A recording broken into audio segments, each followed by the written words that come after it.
Hello, welcome back to Gimme Empathy, the podcast.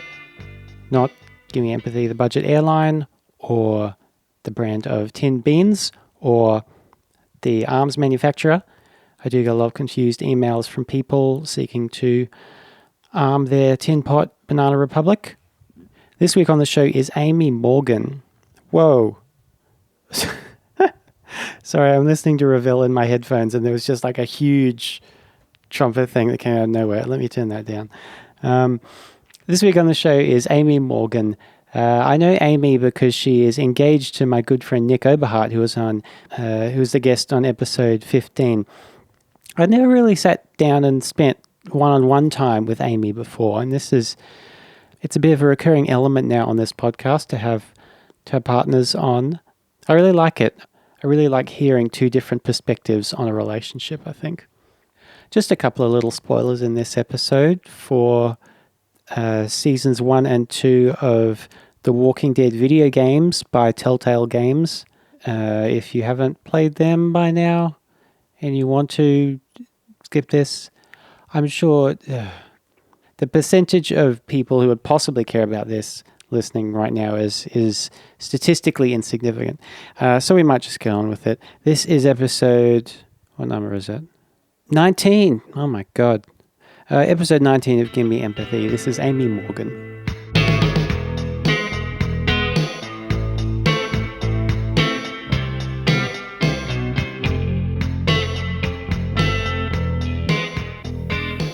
You had some really interesting things, like you said you wanted to talk about. Did you want to start with them, or like I had a couple of follow-up things from Nick? Well, let's dive into the Nick stuff, and then because I feel like part of the stuff that I wanted to talk about might kind of tie into that. So. Okay, right. Well, we'll start with so Amy, how do you know me?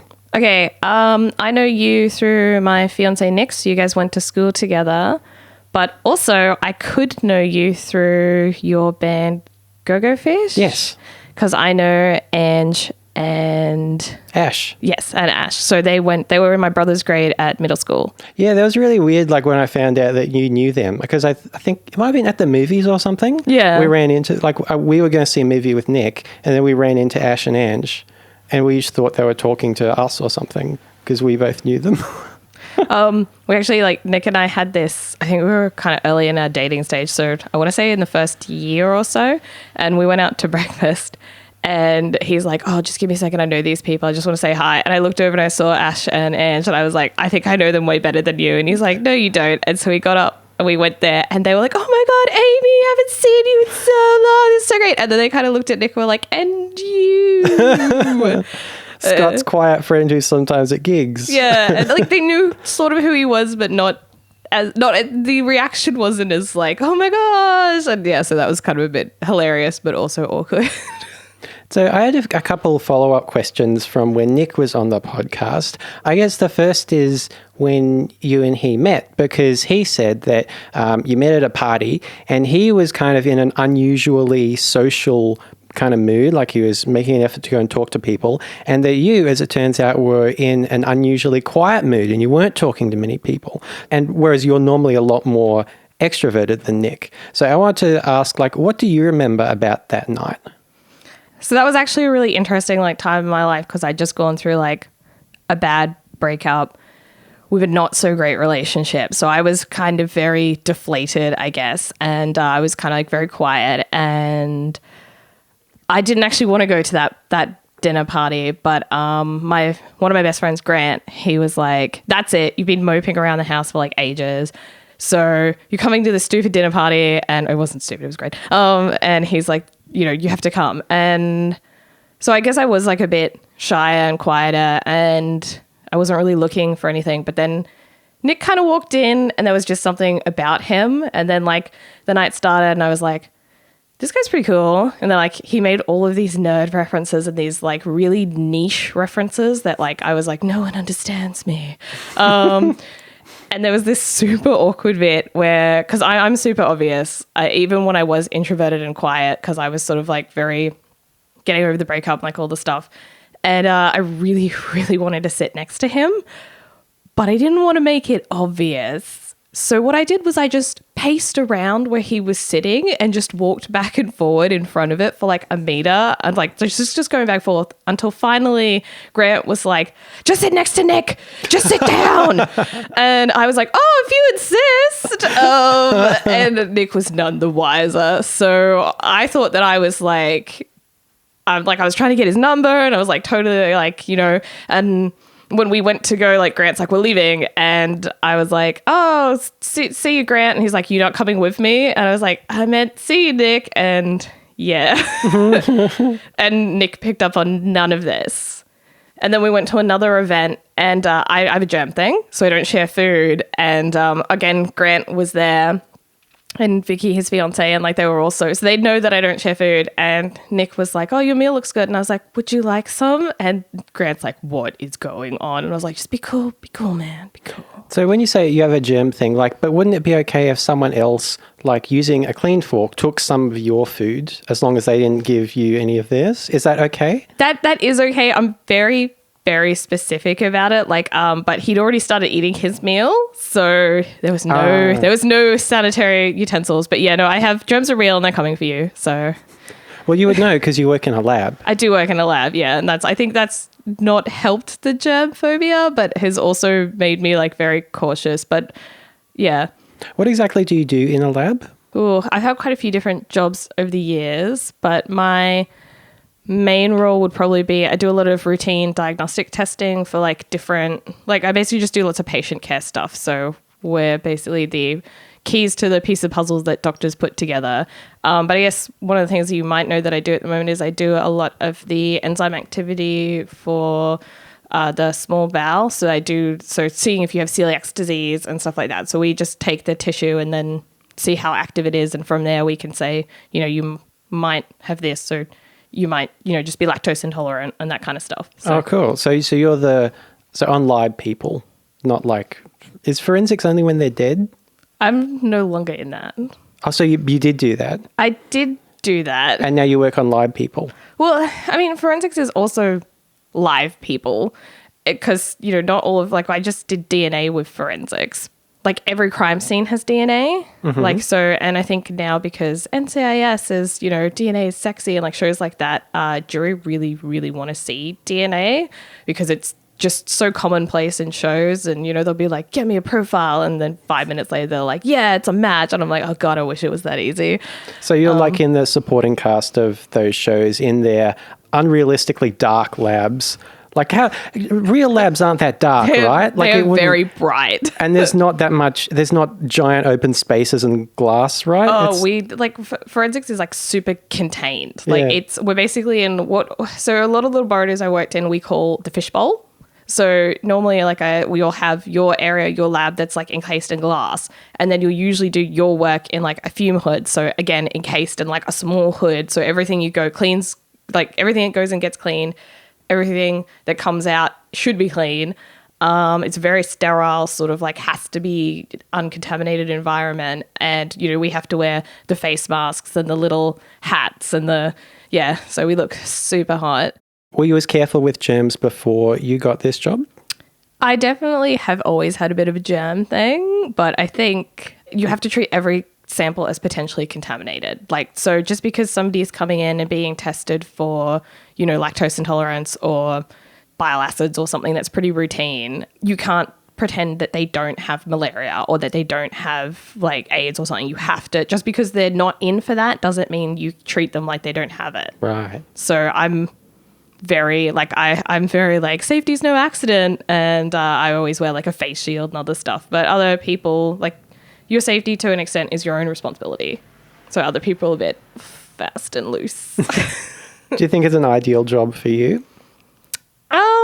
I think yes and no, because I'm more exposed to the potential of germs. So, but I have more protection from it. So it's not like when you're in an office job and then you might have like a hot desk so different people use their computer and someone's just coughing all over the place, and then you want to use that computer and you're like, do I awkwardly wipe it down with stuff? Like in a lab, you just be like, ksh, ksh, I'm just cleaning. It's just bleach everywhere. It's fine. So like, it's not as unusual for you to be like, Yeah, I guess in another setting, it's kind of an insult to the other person who's just been there.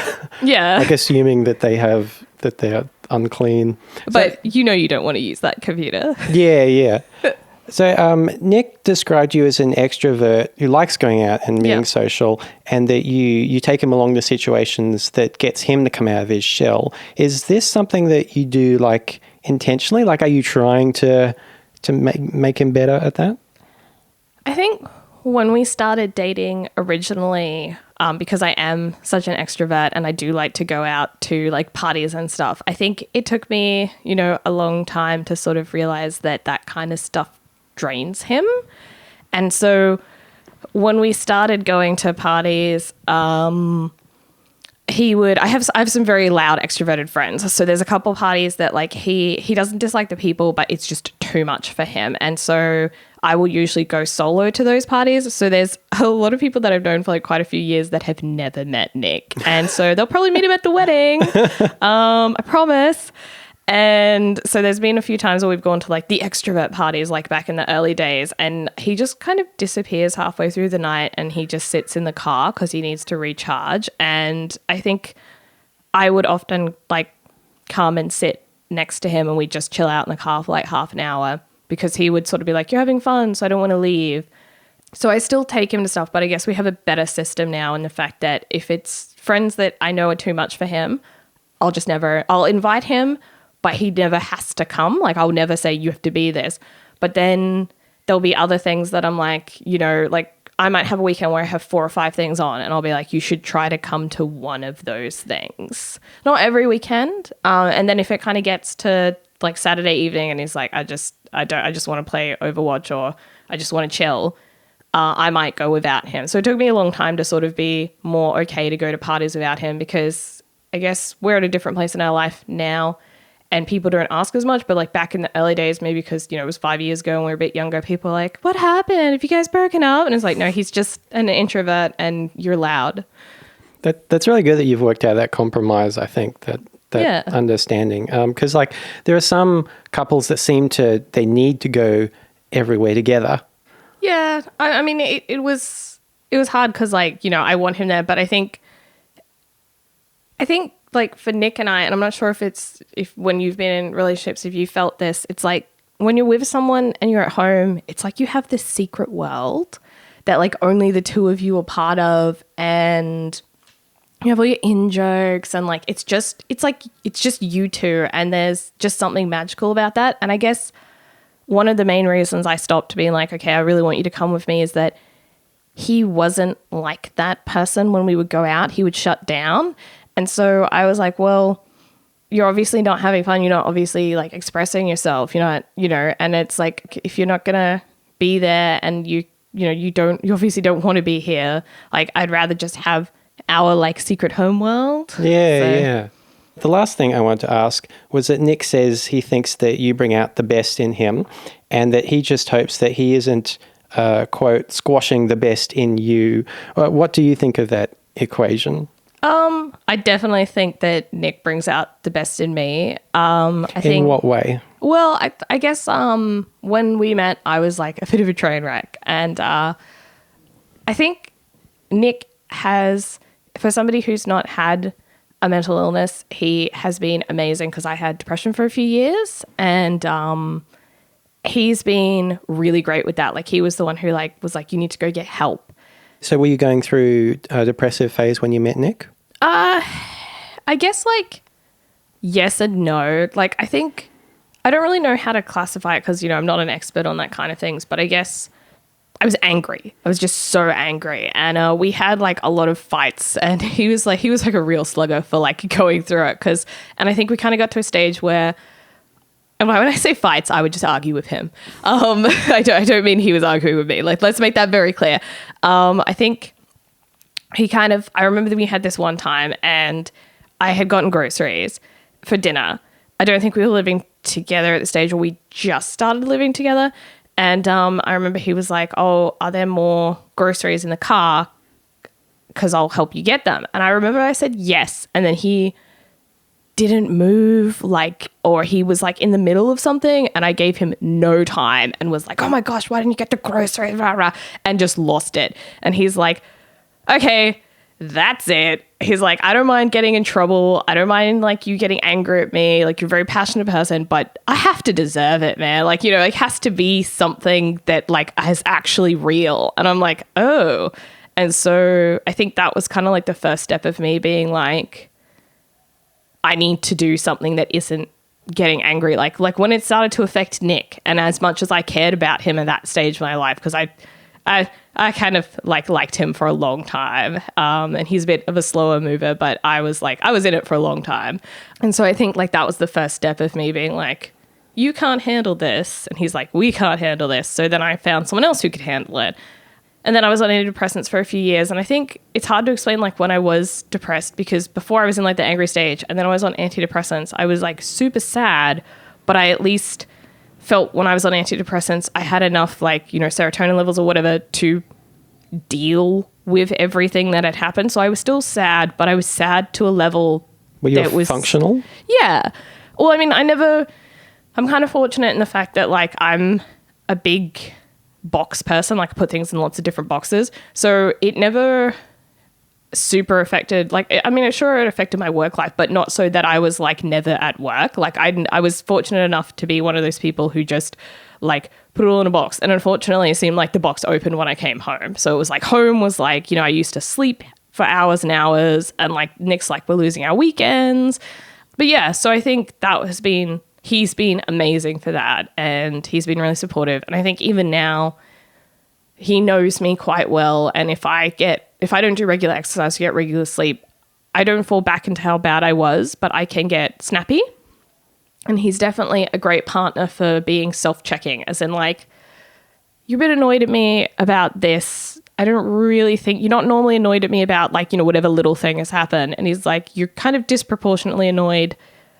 Are you actually annoyed about this, or is something else going on? And I think for me, having a partner that's like, you know, you have to check yourself, like what's going on, that's been super great. I didn't want to talk entirely about Nick on this, of course. You had some really interesting topics you texted me about that you want to talk about. What was one of them? I kind of want to talk about, I feel that like guys tend to be sort of islands and lonely. How and why do you think that happens, and why do you think it specifically relates to men?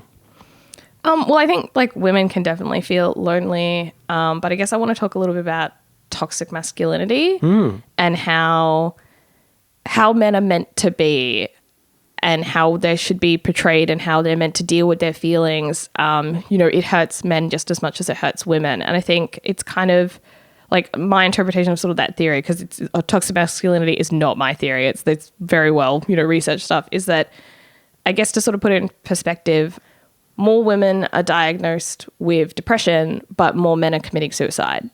So it seems like in our society, you know, men are sort of told that, you know, they're not allowed to have feelings unless it's anger. Like anger's okay, but like sadness and, you know, needing people is weak. It's like, you know, it's considered like, not when women do it, that's fine.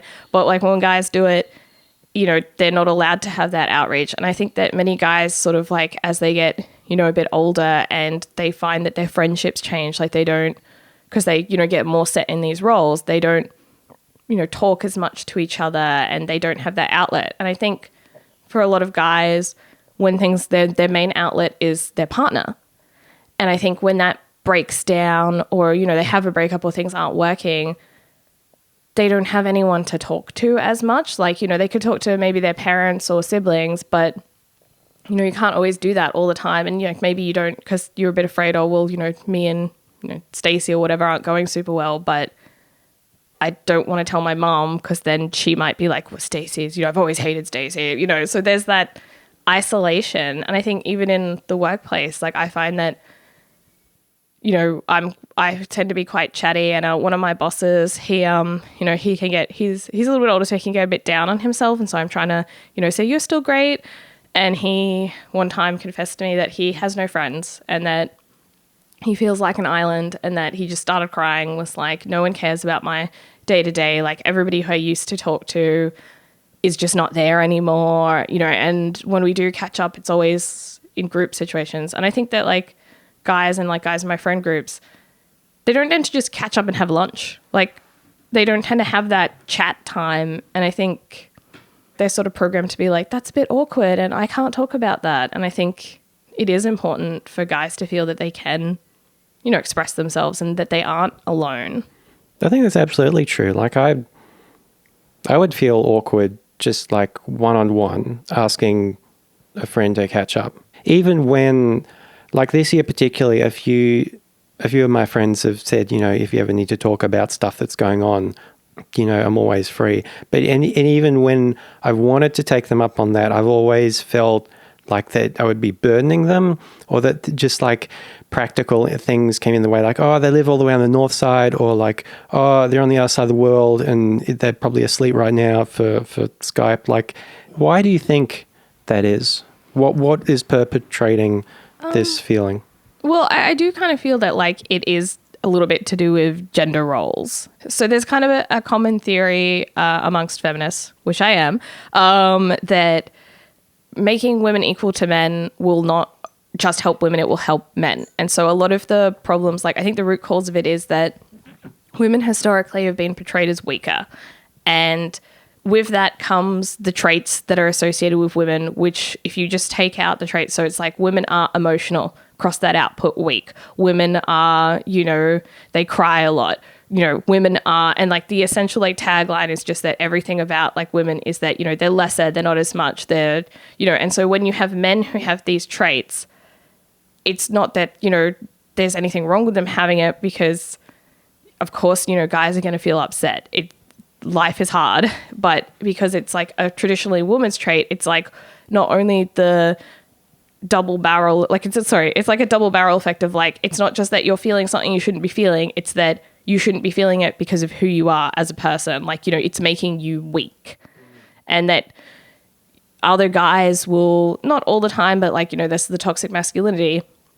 You know, like my coworker, like the guy, he was crying, and I know that other people are like, oh, it's so awkward and weird when he cries. But I know that I've definitely cried at work, and I've had other colleagues that have cried at work, and we're a predominantly female workforce, at least in my laboratory. And I know that if you cry, everyone is always like, are you okay? What can I do so you can go out and have a bit of a breather? And it's just, I'll see like my boss sometimes cry, and it's not the same jump to like, oh, is he okay? Like, what do we do? Everyone's just sort of like, hush, hush, ignore.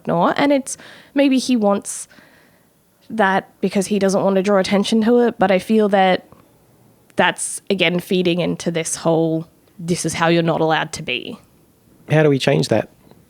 Well, I mean, I think like a lot of feminists have sort of argued that if we stop making traits that are commonly associated with women, you know, defined as also weak traits, it means that it'll sort of have a backlash of like it being more okay for like men to have those kind of traits. And like if we raise women up to the same level, that it will shift the dynamics. And I think definitely in like our generation and like the future generations, like things are getting more progressive, things are getting much better.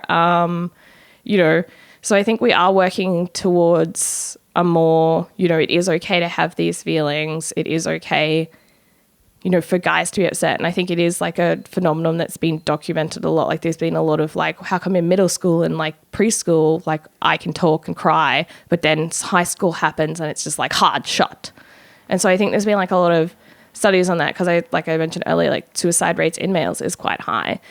And although women tend to, like they tend to come in, there's a high rate of self-harm and unsuccessful suicide attempts, I think it's because when guys do go for it, like statistics have shown that they tend to go much harsher and they tend to be more finalistic about it. And I think that it's sad that they felt that that's their only option, that they can't talk to a psychologist or a therapist or anyone because it would make them weak. And I think we're starting generations where, you know, mental health is losing a lot more stigma, and it's, you know, partners are saying, you know, I think you should go and talk to someone. And I think having conversations is sort of making it better, but I think we've still got a long way to go.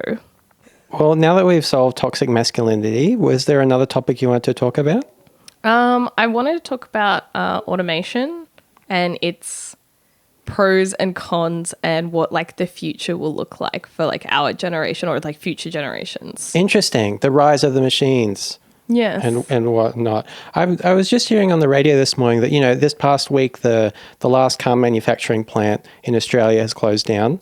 And the guy on the radio was like, text in if you've been affected by this. It's kind of sad, the loss of car culture and blah, blah, blah. And what'll happen now with Ford versus Holden, as if they both weren't American-owned conglomerates in the first place. And it seemed bizarre that there would be, he was calling out for like, I don't know, sympathy for like a capitalist industry. Like, of course it's sad people lost their jobs, but like specifically, we don't make cars anymore. Like this is this big cultural disaster for Australia. It was kind of odd. To me, it seems bizarre we were still making cars because like the Australian economy is no longer geared towards manufacturing. Other countries do it cheaper. Like why would we still be doing that, and why is the government not retraining these people so that they can, continue to have a livelihood in another sector?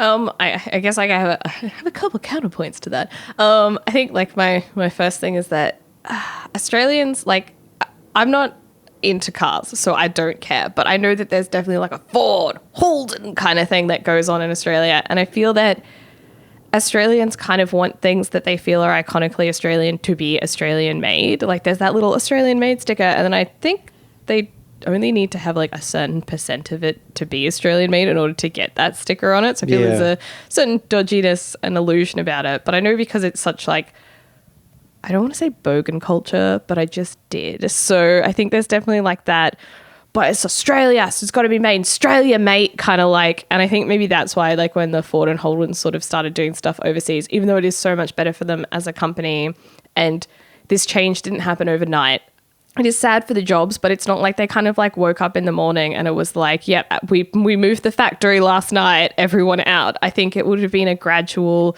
and systemic, there would have been cuts over like a few years and redundancies, hopefully. And like, I can't speak for the companies, obviously, because I know nothing about it. But I think, like you said, so much of our stuff is overseas, and so much of our, like, we're not geared as a manufacturing country for so many different reasons. So we have these annoying things like unions and minimum wage and stuff like that. I'm actually like, it's funny because I got into an argument with one of my very senior bosses when I got super drunk at like one of our like work drinks, and had a huge argument with her about unions because I'm like super pro-union. But we cool now because I met her in the hallway and was like, we cool? And she's like, yeah, we cool.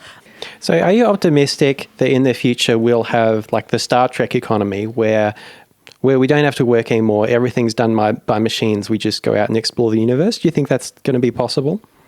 Like, I honestly would love us to have a utopian future, but I feel humans are inherently opportunistic and selfish. Not all the time, not everyone, but I think definitely there's always people that you want to protect, and there's always people you're willing to, like, nameless, faceless people that you don't think about, that you don't want to think about, that you're willing to screw over to push yourself up. And I'm not, obviously this is like a huge generalization and quite a bleak look, but yeah, I mean, it would be great if we explored space and like expanded. Obviously Earth, there's a lot of debate about what's going to happen to it and will it be enough, and there's only a limited amount of resources, so we do have to start looking elsewhere.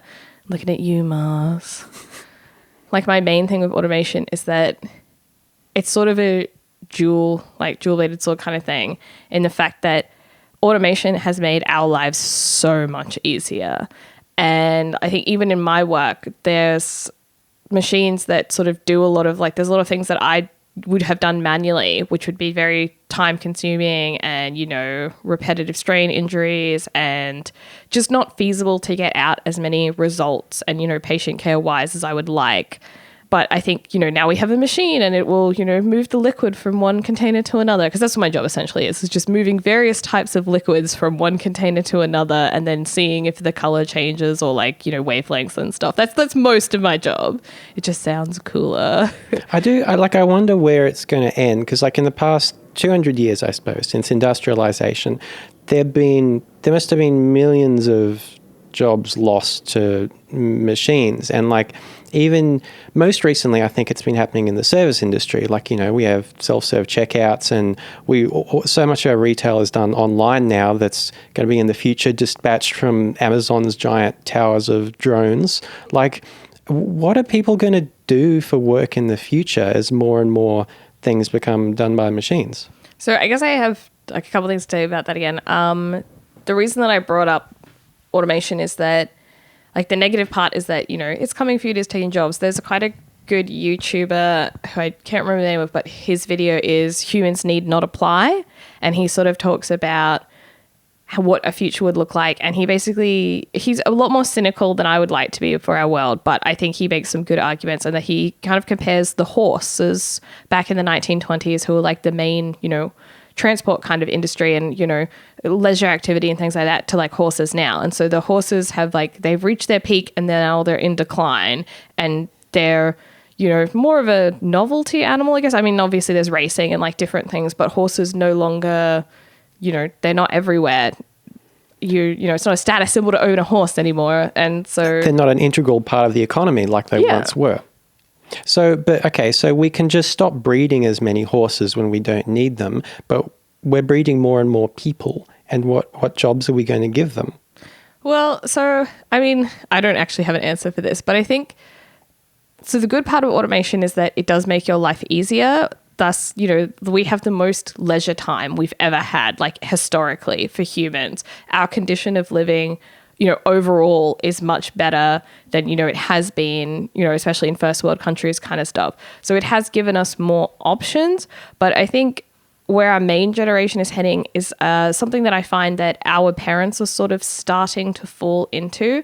And we're probably going to become what I like to call the caretaker generation. And so what a lot of the women at my work and, our parents' generation are finding is that, conditions of living are much better. So people are living longer. We're being able to tackle a lot of things that, no longer leaving your children on the hillside. And if they make it back to the house, good job. We're taking care of, there's a lot of children, a lot of people who are still alive today through the miracle and wonder of medicine, which is amazing. But it's also meaning that we have a high elderly population, and where, as you said, we are having more and more children. So like my parents' generation and maybe 10 to 15 years around that, and a lot of the women at work are kind of finding that they're stuck in this. They're still taking care of their parents, so the great-grandparents, because they don't want to, they don't either want to put them in a home, or they want to take care of them, or they're able and, functioning enough that they don't need, a nurse or care all the time, but their eyesight isn't as good, so they'll need to be, they need to be looked after to an extent, but they're still fairly independent. And then they're finding that, with as much money as it costs to live these days, houses, just general cost of living, they're finding that our generation is very rarely not a dual income household, or at least a part-timer and a full-timer, just to cover buying a house and stuff. So they're finding that they're also now having to take care of the grandkids. So they're kind of stuck between this, I'm looking after my parents' generation, and now I'm looking after the new generation.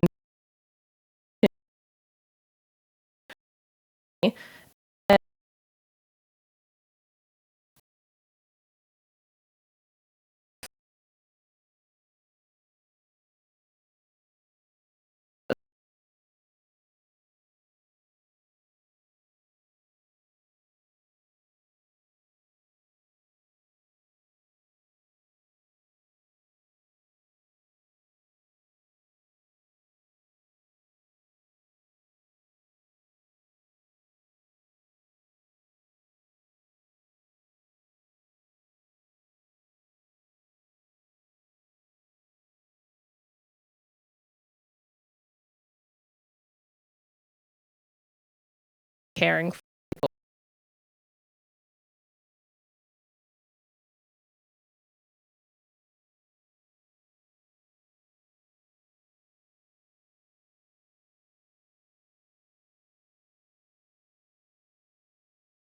Oh, It just goes towards helping people. Like everything I do, for patient care,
to feel.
Really, I think the humans are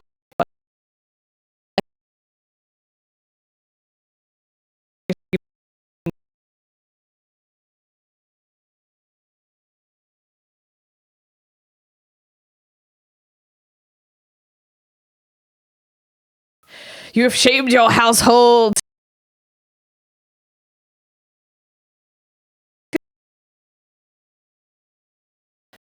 That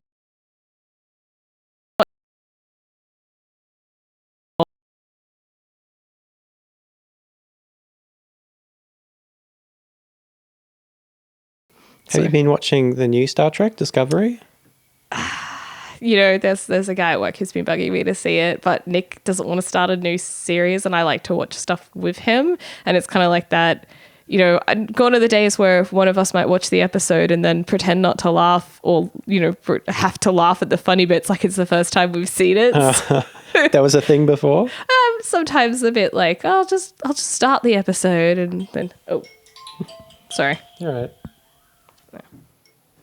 Sorry, my mom's just like super excited about the wedding, so she'll send me a text and then she'll call me like straight after.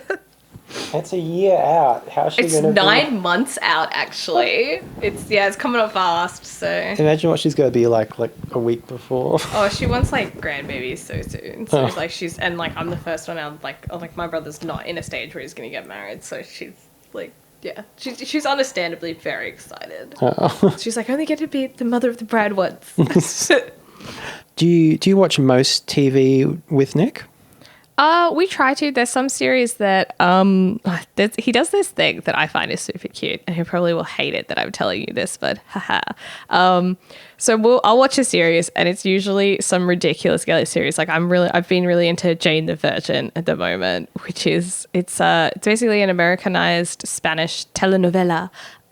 So it's got like an American influence, but it's very much like there's lots of like jokes and like harkens back to like that's whole like telenovela, like oh no, it's so extreme, and I Like just a love soap it. opera? So yeah, like a soap opera, but like with like a much more like Spanish influence to it, like, you know, that kind of like genre-y. So, and the main characters are all, you know, I think a lot of them are from Mexico and things like that. So there's like quite a diverse cast, which I really like. Anyways, so he does this thing where like I'll watch it and he'll sort of like lurk in the background and like be watching it, and he'll occasionally ask questions, but he does this thing because I could talk forever in a day. And he'll ask me a question, and I know he just wants me to answer like yes or no or say something really, really simple, but I will go on a huge spiel of like 6 episodes. So he'll be like, wait, is she back with this character? And I'm like, well, last episode when they were at the prom, this happened. And do you remember Jeremy from episode 5? And he's like, I don't remember any of these characters. I'm not really watching it. And then I like give him this, like, and he's like, it's like I've watched it. So he'll often pretend he doesn't want to watch stuff, and then sort of I can like hear him, like he'll because the TV is in the lounge room, but then we've got kind of like a little half wall partition thing, and then his sort of like desk is to the side, so he can like lean back and see me on the like what I'm watching on the TV. And so I'll know he's no longer playing like Overwatch or whatever, because I'll no longer hear the tack tack tack tack tack tack tack tack tack tack, like, and like click click click click click. So then he'll get really quiet, and I'll look back and he's watching it, and then he'll go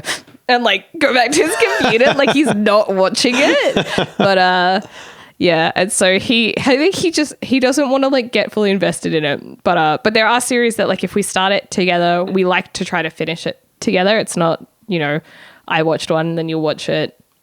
Because if one of us just starts watching it, me, then I'll just sort of run away with it and binge watch it. Did you know that Netflix still asks you if you're there?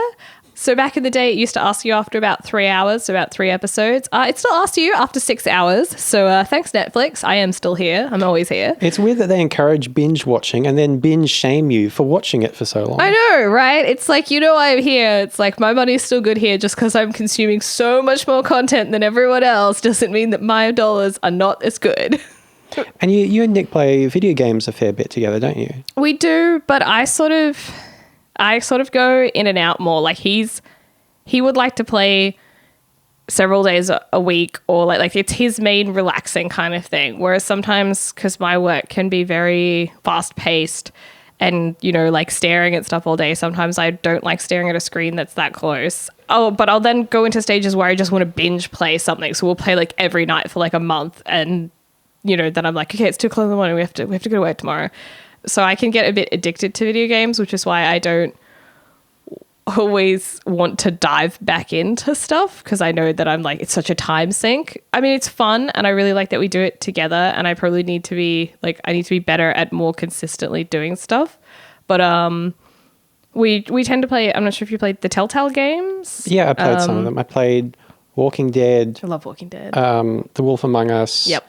Jurassic Park. Nice. That was their baby game. It was one of the first ones. Yeah, it's clunky. It's clunky, but it's not as bad as I thought it was going to be. Actually, I love that it like unlocks easy mode if you can't get like the quick play action scenes. It's like press X and you like accidentally press Y, and you're like, oh no, and it's like, don't worry, you get another shot. And instead of making you swipe left and pressing X, just sit there. It's great. And you're like, oh god, easy mode unlocked. Well, some of those early QuickTime ones are utter bullshit. Like they're just you're not expecting them at all. No. Yeah, I did like about Jurassic Park, like that one that you would die brutally. Like you're like, I'm gonna make the jump, and then all of a sudden like the T-Rex is like Tromp. You're like, but there's no blood. Yeah, but you can still see the crush though. So you're like, oh. Or when and how I think this is right. I think I'm remembering right. Whenever you fail, there's a fail state, and like a dinosaur kills one of the children. Oh like yeah. You only see it just before they chomp down. Yeah.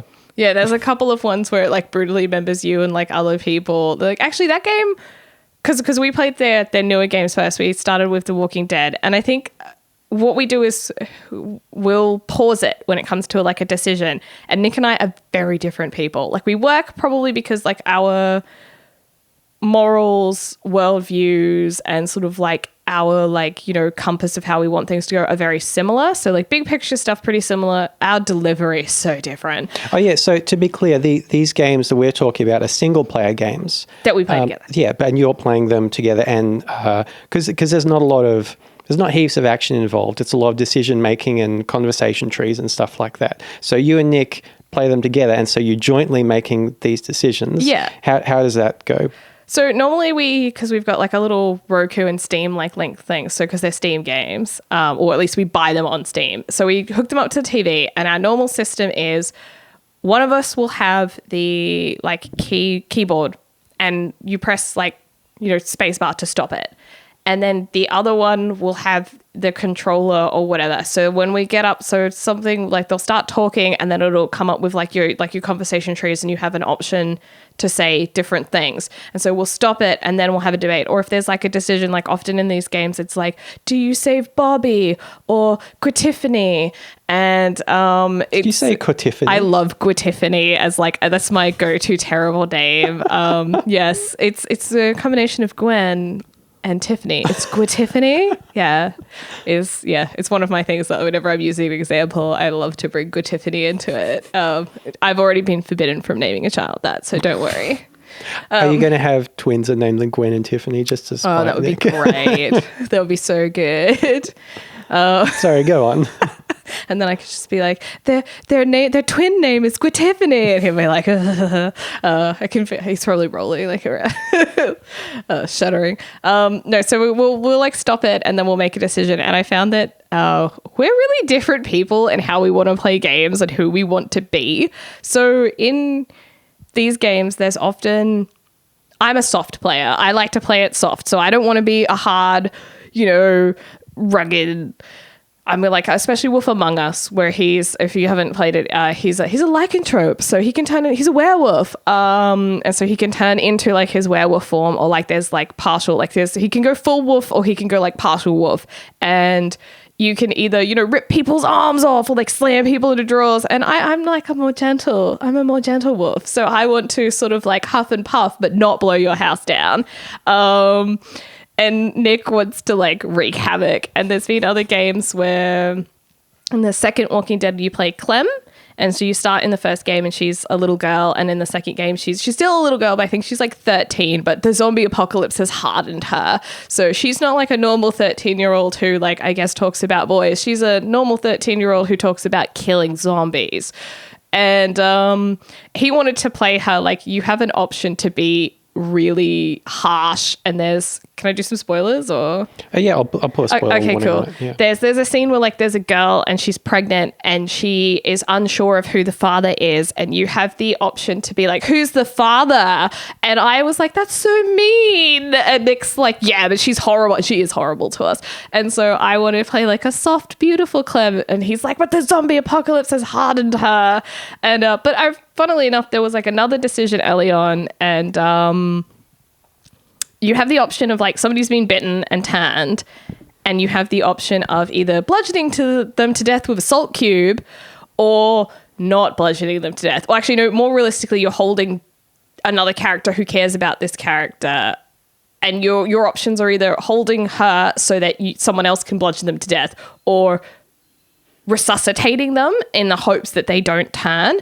And you're kind of trapped at this stage, so you can't get out of where you are. And so we like hit the pause button, and we kind of turn to each other, and I'm like, kill him. And Nick's like, say what? And so he was like, resuscitate. And like it was funny because we both kind of like said it at the same time, and I was like, what? He's gonna turn, and he's like a big guy, and we're gonna all get murdered. And like we've got Clem to think about. Remember Clem, their adopted zombie daughter? And so we have done a little bit of rewinding where like we'll see a decision. So we did actually go with his one because we went with mine first, because I was like, well, what if he turns and there's nothing for us to kill? There's no weapons in this room. So like, I'm not dying for this guy. So we did that, and we held her, and it was really awkward because she's like screaming, and it's like, it's her dad, spoilers. And so it's just like it's not a great scene. And the other guy kind of bludgeons her to like, grabs this giant salt cube, just like, so then we replayed it. We're trying to resuscitate him. It turns out like in the Telltale games, if you haven't played them, it does matter what your decisions are, but it also doesn't matter what your decisions are. So they're pretty good. So yeah, I just find it funny that we just have really different like play styles, and we've got really different views on like how things should go down. So in games that don't have that moral dimension, like actual multiplayer games you play where you're playing as separate people on two different computers, do you get something really different out of playing those games together? We definitely do. So we've started playing Divinity, I want to say Original Sin. I think it's Original Sin. Yeah. Is this the second one, the sequel? Yeah, I think it's 2. Yeah. So we both played Dragon Age, which I loved because you get to pick a wife. And I'll just sort of talk about how we play things differently, and then I'll go into our dual player thing. So you kind of are presented with wives. So you're part dragon, and you've got to pick a wife who's not human. So you're human dragon to like do alliances. And so Nick picked the one that was like all up front, and she's like, oh yes, this is just a sham. This is a shared marriage, but it'll be great for my people. And, I suppose I will be your cow or wife. And so he picked her because he's like, well, she knows what's going on. And I picked the only one who said she'd sleep with me. So because I was like, I need heirs. And I think it's just like, we're just very different because I was like out of all of the girls, like one of them's like, if you don't love me, you shouldn't choose me. And I'm like, probably don't love you, just met you. The other one's like a weird skeleton girl. And I was like, too weird. And then this girl was like, quite well endowed, had a bit of daddy issues, and was like, yeah, I think we'd be pups of play. And I was like, sold. So I thought it was pretty funny that like he picked this really stern upfront person, and I sort of picked the more like jokey kind of like, yeah, I don't know, It sounds like you each picked yourselves. It does sound like that, actually. Like I only had that thought as you were saying it. I was like, oh, that's awkward. But then so when we play characters, like when we play games where it's like a co-op kind of thing, we like, Nick's all about plot and boring stuff like that, and I just want to like catch butterflies and read books and have little side quests that are just me finding stuff. Like I love finding things, so like I'm like the master looter because I'm just always getting my snoot and loot. And so the game we're playing at the moment is, I like how they've done it, but I guess for the way I like to play it, it can be a bit boring. So one of your characters will go up and talk to people, and if you're not the character who's instigated that conversation, you have to click on that character and then listen in, and then it'll tell you the dialogue. And then we do the same thing where it's like dialogue options, and then we'll talk about like, because we're also on a Mumble or whatever, so we'll also be talking when we're in the same room, and we'll be like, okay, well, what do you want to say? And so we'll make decisions, I guess, in co-op like that. But I don't always want to listen to what people have to say, and I'm not really a main quest kind of person. I'm a side quest kind of person. So he was dealing with, I don't know, some princess that went missing or whatever, who cares?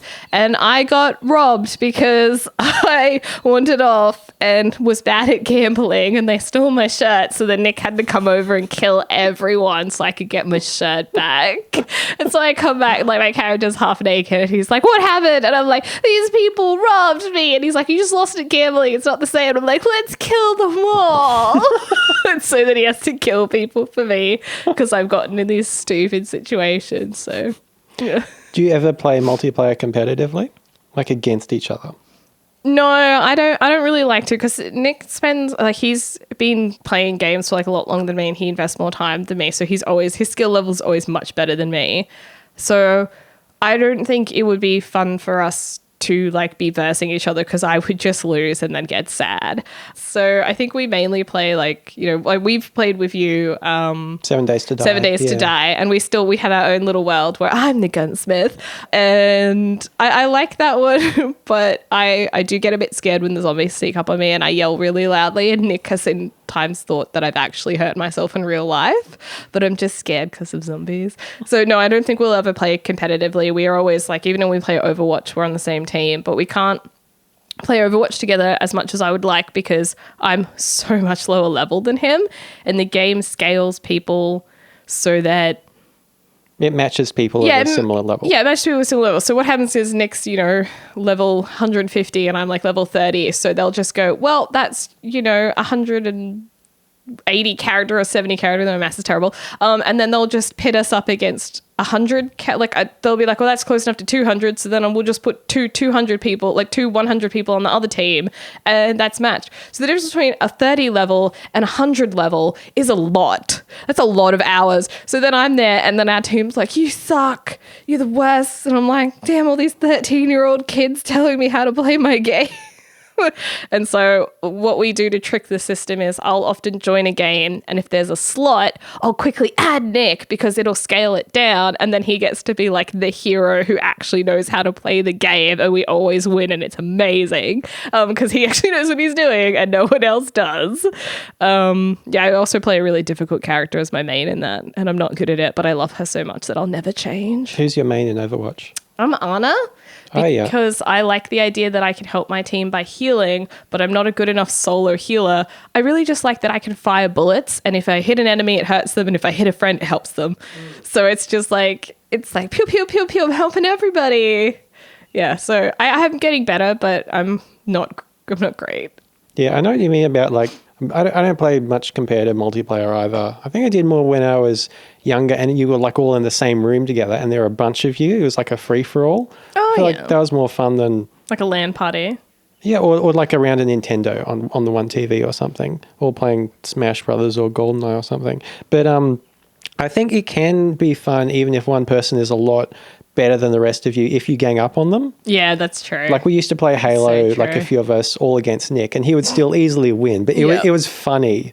It was funny how much he still owned us in that situation. Yeah, he's actually pretty good at like at many games. But we didn't have a console growing up. I think he's promised when we get the new house, because we're trying to buy a house, but we don't have $1 million, so we'll see.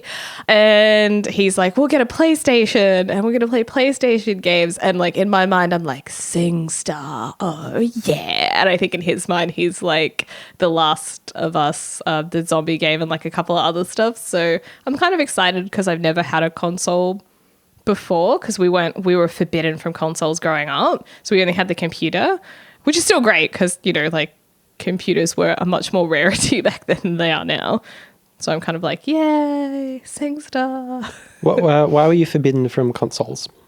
So my dad's he prioritizes things in a very specific way. And so his priorities for us as children were extracurricular activities that included a team sport, a solo sport, and a musical instrument, and also study. So he felt we already had the computer and TV, and that was enough, and that we don't need another time sink because we should be spending our time doing all the other stuff that we should be doing. That sounds pretty like practical, but now that I'm an old man who's turned 30, like, but as a kid, were you happy about that or no? I think, well, I am grateful for the very, very privileged childhood that I grew up in, and I'm not ever going to deny that I didn't have like a silver spoon, because we had like a great childhood. But I think like it came from a place for my dad of like wanting us to be the best we could be. But I don't know if I think again, like with the toxic masculinity thing, like he's not great with expressing emotion. He always tells us he's proud of us, and he always tells us he loves us, which I know that not all dads have been, historically comfortable with. And so like I'm super grateful for that. But I think he was never great at like small talk or even big talk. So we're much better now because like we're raised. So now that my brother and I are adults and we've been raised and his job is done as dad, he still is dad, but he's chilled. He's much more chill. And you can have a relationship more as two adults. Yeah, exactly. And I think like that's been very, different and much better. Like he's no longer feeling like I only have so many years before you're out into the real world. And like, what if you like, and I think he was just terrified that I was going to be, barefoot and pregnant by like 12 and like, stuff like that. So I think he's like, I was always going to like soar high because when the bar is so low. So I think like I think it came from like a place of love, but I don't think because, conversations weren't always, and he also was away a lot for work. So I think it was hard for him to express that he was doing it for the right reasons. And I think there was also like lots of stuff that like we did that I would have never wanted to do. Like I learned how to play the bass guitar. Didn't want a bass guitar. I have no rhythm. I have no rhythm. Do you have any idea how hard it is to play any musical instrument with no rhythm? Like you're a musical person. I can't read music. I can't read music. What? No. Sorry, it's just you're like super musically. I just kind of assumed. No, there's quite a few people, especially play like rock music, don't read music. Just never learned. That seems like some sort of, I don't know. Yeah. It's just about shapes with your fingers on the fretboard, really. That's how I learned. Yeah. And I did like the chord lines, like not the actual, So I think like, I don't know, it's hard because I think you guys talked about it in like Nick Studio's podcast that like he is like we're both a bit envious that you have, like you're in a band and you do creative stuff, and I do creative stuff, but in like a really different way. What creative stuff do you do? So Halloween is kind of like, it's coming up, is like a really big thing for me. And like, so I do a lot of arts and craft and like party planning, I guess. So I like to do themed parties. So I go all out for decorating houses and, like that kind of stuff. So I'm more of that kind of creative thing. Like I like to build things and make things, but they're mostly Halloween like related, or like, costumes and stuff like that. I have very little skill in this area, but it's something that I like to do. And then I often do like little arts and crafty stuff like painting and drawing. But again, like it's mostly Halloween related and I'm not super great at it. Did you ever want to do that as a career?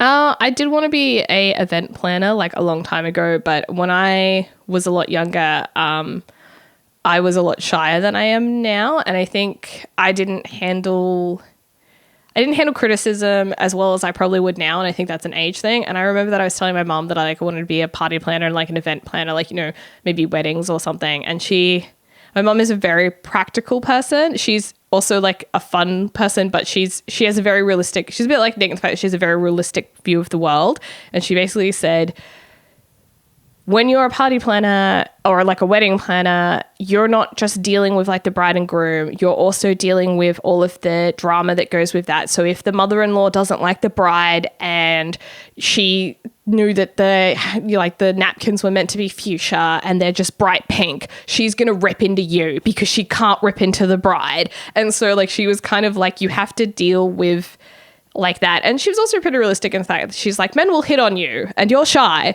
so you can't handle that attention yet, like you're not up to that stage. So seems like most jobs would have those problems. I think like a party planning and event person is a lot more like I think now with my personality I'd be fine with it, but I think I was a lot shyer back then.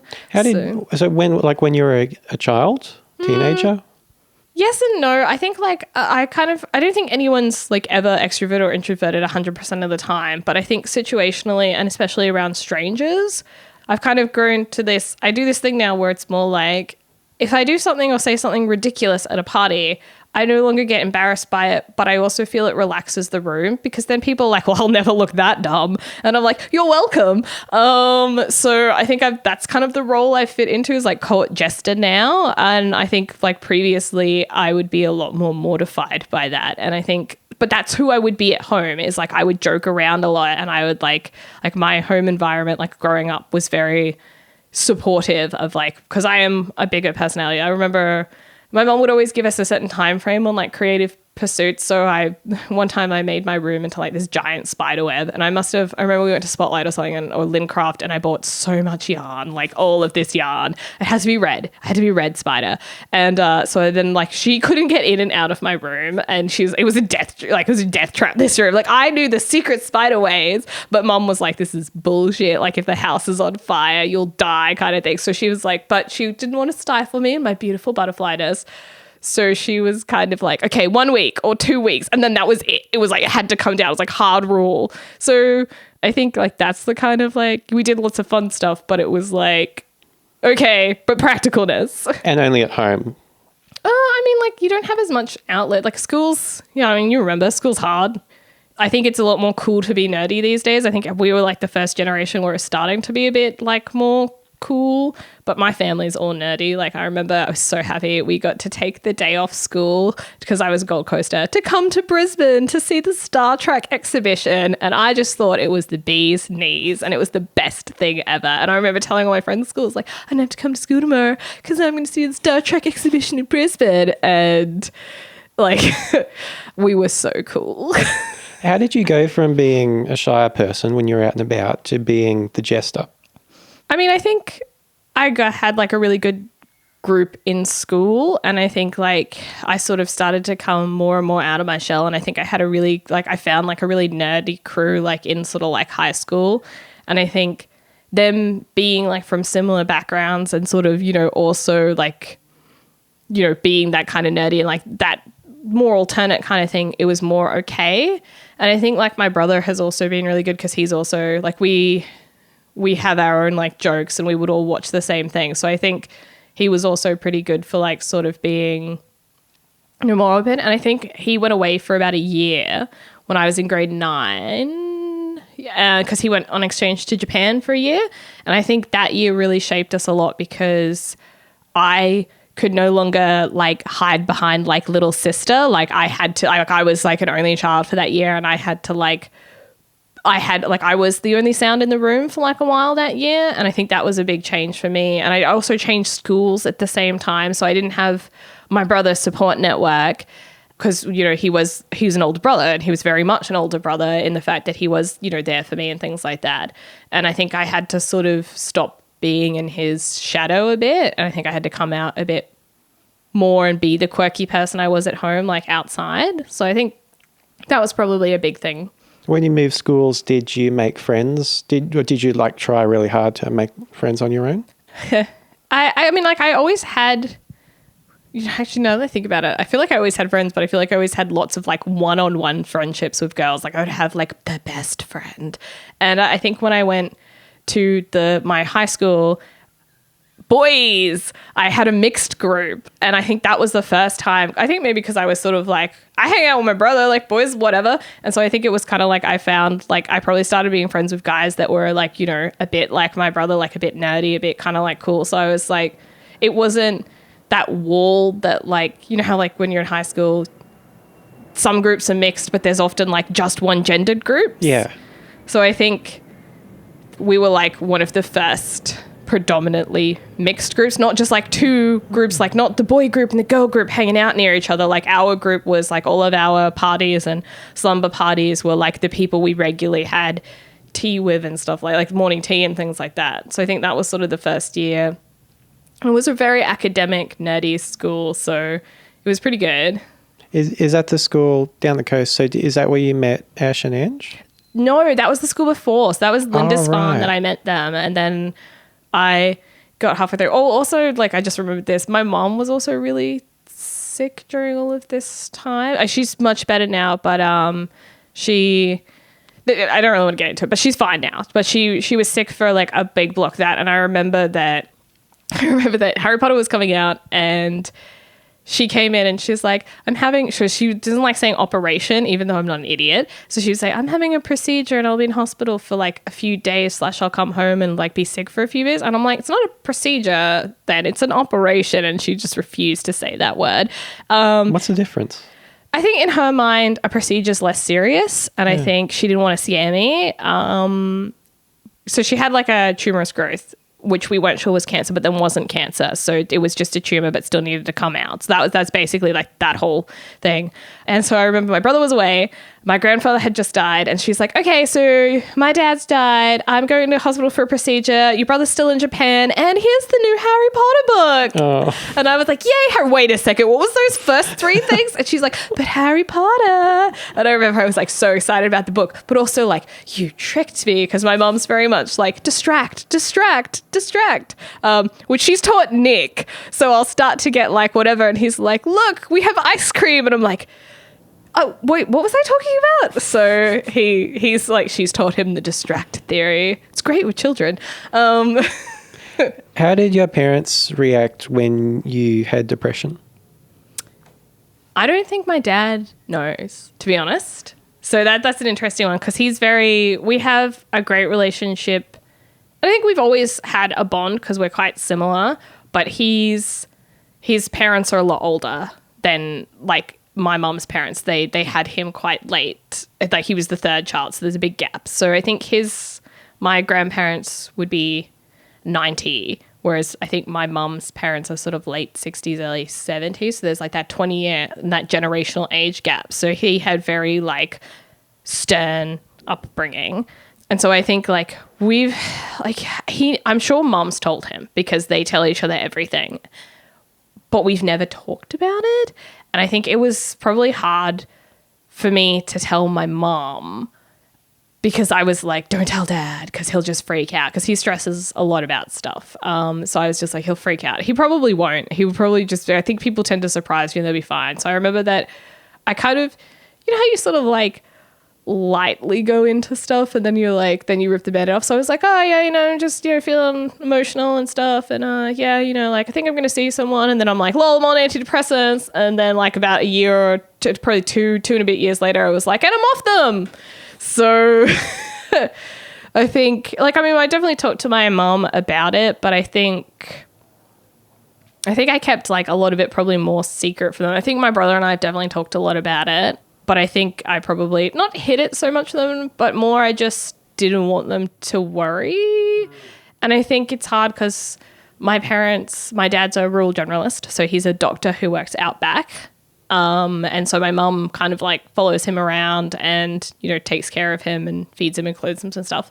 I think I didn't want to put any extra pressure because they didn't have like, they sold the family home. And so they were moving like even now I'm pretty sure they're in Cairns, but then they'll be in Melbourne and then they might go to Darwin and they'll go to Emerald. Like they're just all over the place. And there just wasn't really like, I don't see them heaps. So I was kind of like for them, it would be hard for them to kind of step in and help you with Yeah. Like, I mean, I talked to my mom and also, I think I got tested for celiac disease, which means that I got like a biopsy, and my dad was like super against it because he was really worried that, like, because he's a doctor, he's like, there's all these complications from like any surgery has risk. And I was obviously coming from a place of love, but my mom and my dad are often in united front, which is great, but can be frustrating at times. And I think like, she was sort of like, I don't think you should get the biopsy. And I was like, it's happening, guys. Like, it's not even that invasive. Like, I need this to like see like how, you know, like, and I feel a lot better now, but like I was, you know, getting like sore stomachs and like nauseous and stuff like that for ages. # not pregnant.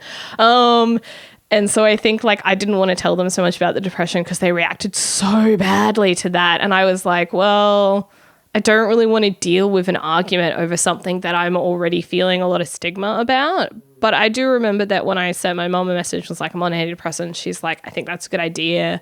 You know, I think Nick's really good for you. I think you've been really unsettled. And like, I think she could definitely tell that, like, I think the other thing is because of the bad breakup and a whole bunch of other emotional stuff that happened, you know, before I met Nick, and it wasn't a great relationship for a lot of different reasons.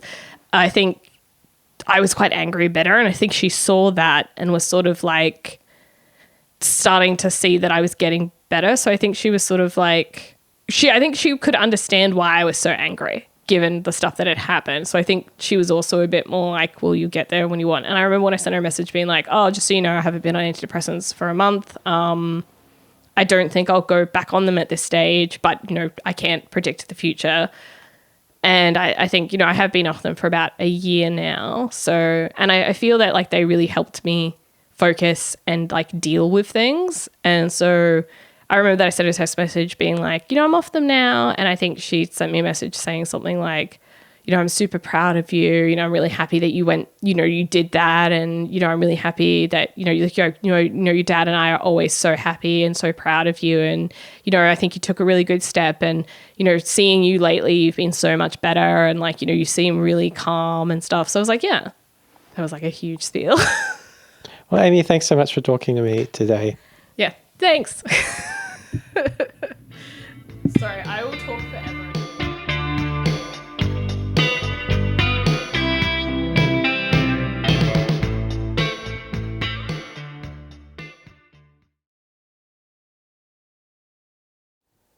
I think it was a really valuable experience getting to know Amy better. I sometimes have a thing, I think, about I don't make enough of an effort to get to know the partners of people in my life, which is silly, really, because you think if this person's in your life, you know, then you must like them and find them interesting. And if there's someone in their life that they've chosen to be with, then you would probably find them interesting too. It's a thing I'm working on. I'm gonna get there. I'm gonna make the effort.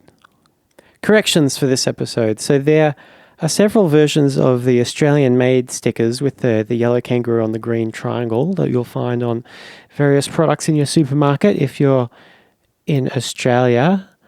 So if the label says product of Australia, that means that all of the product's significant ingredients are of Australian origin, and all or nearly all of the manufacturing and processing was done in Australia.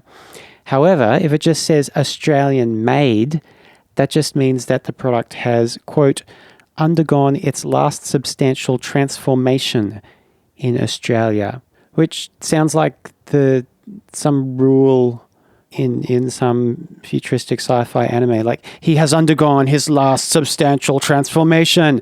Now he is unstoppable. What do the normal people on Earth do in Star Trek? For this question, I consulted my friend, Dr. Jessie Collier, Star Trek expert and guest on episode 3 of Gimme Empathy.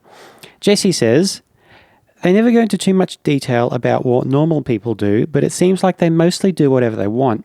Usual stuff like running businesses and working for the man, but always something they enjoy, so it's out of choice and not necessity. There's still competition in the workplace or marketplace, but at the end of the day, there's unlimited food and supplies, and the planet is a paradise where you can instantly transport to Paris or the Caribbean. Lots of people focus on recreation and art. In the Jurassic Park Telltale game, it is actually totally possible to stuff up and see the kid die at many points, as it is with all of the adult characters. There's never any blood shown, but there are some pretty gross sound effects as the camera ominously pans away from whatever dinosaurs caught you. Thanks to Amy for the following self-corrections that she has provided. So Dragon Age wasn't the video game she meant to say. It was actually Divinity Dragon Commander, which is an even more badass dragon-related title. And the character Jane Villanueva from the TV show Jane the Virgin is apparently Venezuelan, not Mexican. That's the episode for another week. Send me an email at gimmeempathypodcast@gmail.com. I'd love to have some emails to read out with some interesting criticism or thoughts. That'd be a cool thing to do. So drop me a line. You can catch me on the radio on 4ZZZ if you're here in Brisbane from 2 to 4 on Saturday afternoons, or it streams online. If you're anywhere else, and you can listen to it back for the last 6 weeks. I've got a music gig, doing a solo show at J.M. Denellen's podcast launch. That's on November 25th here in Brisbane.